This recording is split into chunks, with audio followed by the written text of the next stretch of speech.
मैं कौन हूं, कहां जाऊंगा और इस पाप से भरी रूह का क्या हश्र होगा। मैं जानता था कि यह दिन आएगा, लेकिन इतना डरावना होगा ये कभी नहीं सोचा था। मैंने पूरी दुनिया को अपने कदमों में झुकते देखा, लेकिन आज मेरा ही सिर झुका हुआ है। मैंने बादशाहत पाई, हिंदुस्तान पर राज किया, कई जमीनें फतह की, लेकिन कभी खुद पर फतह हासिल नहीं कर पाया। आज जब ये हाथ कांपते हैं तब महसूस होता है कि ताज और सल्तनत से बड़ी कोई चीज थी जिसे मैं कभी समझ ही नहीं पाया। बचपन में जब शाहजहां की गोद में बैठा था तब मुझे यह इल्म नहीं था कि एक दिन उसी बाप को मैं सलाहों के पीछे डाल दूंगा। उस वक्त मुझे मेरा बड़ा भाई दारा शिकोह एक दुश्मन लगा था। वो अपने एक हाथ में कुरान और दूसरे हाथ में वेद रखकर ज्ञान की बातें करता था, और मैं सिर्फ यही सोचता था कि गद्दी का असली हकदार कौन है। क्या यही मेरा सबसे बड़ा पाप था? क्या इसी वजह से मैं इस हालत में पड़ा हूं?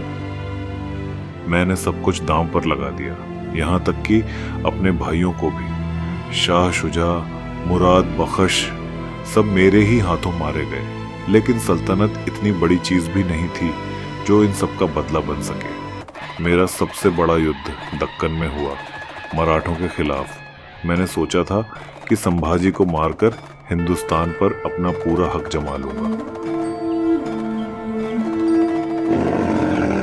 मैंने उसे 40 दिन तक यातनाएं दी, उसकी आंखें वह निकाली, जुबान काटी, मगर वो झुका नहीं।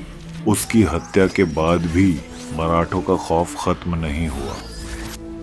मैंने पूरी जिंदगी उनसे लड़ने में निकाल दी, पर मराठे हर जगह फैलते गए, आग की तरह। मेरी लाखों की फौज उनकी कुछ हजार की टुकड़ियों के सामने हार रही थी। मैं ताज पर बैठा था, लेकिन मेरी नींद उड़ चुकी थी। मेरे हर फैसले पर मौत का साया था। मैंने सोचा था कि मैं हिंदुस्तान को एक इस्लामी सल्तनत बना दूंगा, मगर आज मराठों ने इसे मुझसे छीन लिया है। दिल्ली दूर हो चुकी है, मेरी फौज हताश हो चुकी है, और मैं इस मिट्टी में ही दफन होने वाला हूँ। मेरे बेटे आजम, मुअज्जम और अकबर आपस में ही लड़ रहे हैं। जो मैंने अपने भाइयों के साथ किया वही मेरा ही लहू मेरे साथ कर रहा है। मैंने अपने बाप को सलाखों के पीछे डाला था, मेरा अपना बेटा भी मुझे नजरअंदाज कर रहा है। मैं नहीं चाहता कि मुसलमान आपस में लड़े, लेकिन अब यह जंग कोई नहीं रोक सकता। यह सल्तनत जिसे मैंने अपने लहू से सींचा अब मेरी मौत के बाद बिखरने वाली है। मैं अपने बिस्तर पर लेटा हूँ, कांपता हुआ, अकेला, डरा हुआ। मुझे खुदा नजर नहीं आता, सिर्फ मेरे गुनाह नजर आते हैं। मेरी आखिरी ख्वाहिश बस इतनी है, मेरी कब्र पर कोई संगमरमर ना लगे, कोई किला ना बने, मुझे सिर्फ जमीन में दफना देना। शायद खुले आसमान में अल्लाह की रोशनी मेरी स्याही को धो सके, लेकिन क्या अल्लाह मेरी आत्मा को माफ करेगा? क्या मेरे किए का कोई हिसाब नहीं होगा? क्या मेरे कर्म मेरे साथ नहीं जाएंगे?